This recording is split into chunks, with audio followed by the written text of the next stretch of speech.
Vastu visit में मेरे पास बहुत से केस इस तरीके के आए हैं जहां उन्होंने अपने बच्चों की शादी तो धूमधाम से की, मगर जब वो लड़की शादी होके जिस परिवार में जाती है उस परिवार में होता क्या है कि कुछ हमारी पुरानी मान्यताओं के आधार के अनुसार, कुछ बातों के अनुसार हम गलत धारणाएं लेके बैठे हैं कि हमारे घर में यदि बहू का आगमन हुआ है तो बहू की ड्यूटी बनती है कि जितने सदस्य उनको अटेंड करे, जितने मेहमान आ रहे हैं उनको अटेंड करे, पूरे टाइम किचन में जाए, पूरे टाइम बहुत से काम करे। अब हमको कोई भी बातों में उसका सहयोग नहीं करना है। मेंटली भी हम डिस्टर्ब रहेंगे कि नहीं वो तो इस तरीके से घूम रही है, इस तरीके से जा रही है, ऑफिस भी जा रही है तो ये मान लिया कि वो घूमने जा रही है। आपका बेटा ऑफिस जा रहा है तो प्रश्न नहीं है, मगर बहू ऑफिस जा रही है तो प्रश्न चिन्ह है। और काम पूरा करके जाए, यदि उसको ऑफिस 8 बजे पहुंचना है तो वो 5 बजे 4 बजे उठ जाए और काम करे।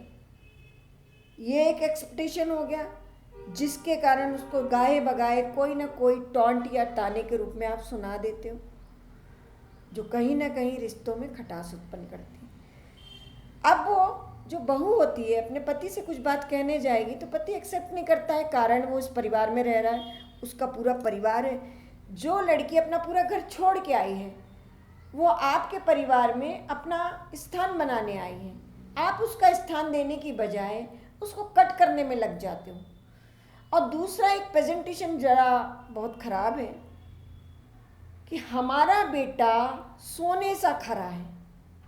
अब वो गलत आदतों में तो भी, ड्रिंक करता है तो भी, सट्टेबाजी कर रहा है तो भी, लेट नाइट आ रहा है तो भी, हम उन बातों को ढांपने में लग जाते हैं।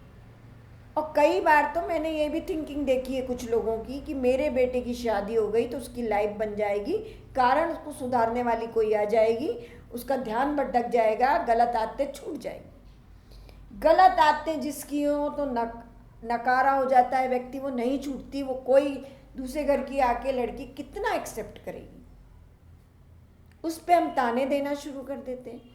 कुछ समय बाद यदि बच्चे होने की बात आती है उनके बीच में तो हमारे एक्सपेक्टेशन रहता है नहीं नहीं नहीं नहीं, लड़का ही हो, बिटिया हुई तो हम अभी भी इसे एक्सेप्ट नहीं करते हैं, ये दोष देते हैं।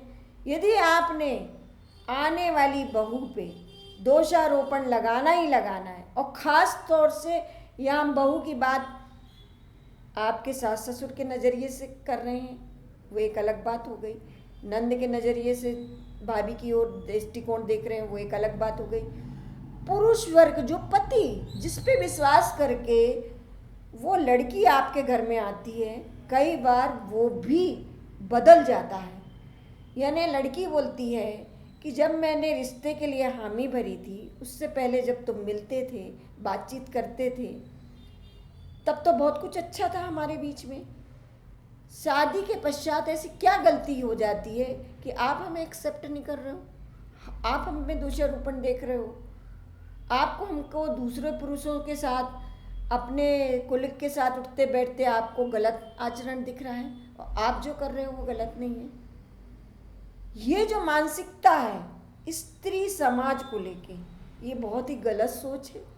और ये गलत सोच आपकी बनती है ज़्यादातर आपके बेडरूम और वास्तु दोष के कारण, जिसमें हमारी प्रमुखता ये होती है कि हम गलत सोच में डेवलप होते चले जाते हैं, गलत बातों को मानते चले जाते हैं, और हमारे समाज में जो नींव रख दी गई है कि नहीं, जो नई स्त्री आती है घर परिवार में, वो हमारे घर की गृह लक्ष्मी ना होके दूसरे परिवार से आई हुई स्त्री है, उसको एक्सेप्ट करने में सालों साल लगा देते हैं, या फिर ताने तक दे देते हैं कि तुम अपने घर चली जाओ।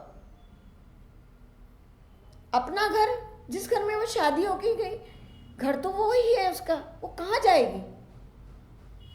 उस घर में यदि आ रही है और उसने कोई सजेशन दिया है कि मम्मी जी ड्राइंग रूम को हम ऐसा कर लें, किचन को हम ऐसा कर लें, या हम ये सुविधा ले आएँ, तो आप उसको ताने देने में देर नहीं लगाते हो कि नई नई आई हो और हमारी घर गृहस्थी को डिस्टर्ब करना चाहती हो। जी नहीं, आप नए आने वाले समय को नए आने वाले परिवार के सदस्य को सहृदयता से स्वीकार करें और उसके सजेशन को भी स्वीकार करें।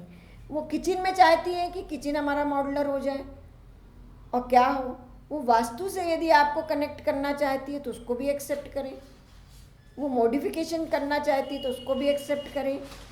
आपके एक्सपेक्टेशन ज़्यादातर साउथ और नॉर्थ के वास्तु के संतुलन से ही बनता है, यानी दक्षिण दिशा और उत्तर दिशा को जितना संतुलित रखेंगे उतना स्मूथ काम होगा और उस घर की स्त्री उतनी सुखी होगी। मेरा विशेषकर कहने का ये मकसद है कि रिश्तों में खटास उत्पन्न होने में हमारे परिवार में मेल मेंबर के साथ साथ फीमेल मेंबर को भी उतना ही अधिकार देना आवश्यक है जितना हम मेल मेंबर को देते हैं। उसकी गलत आदतों को भी नकारना है हमको।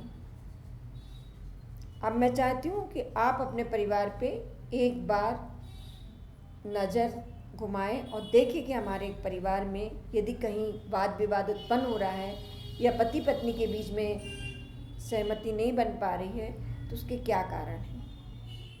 इन बातों को विशेष ध्यान देते हुए अच्छे दाम्पत्य जीवन की ओर आगे बढ़ें।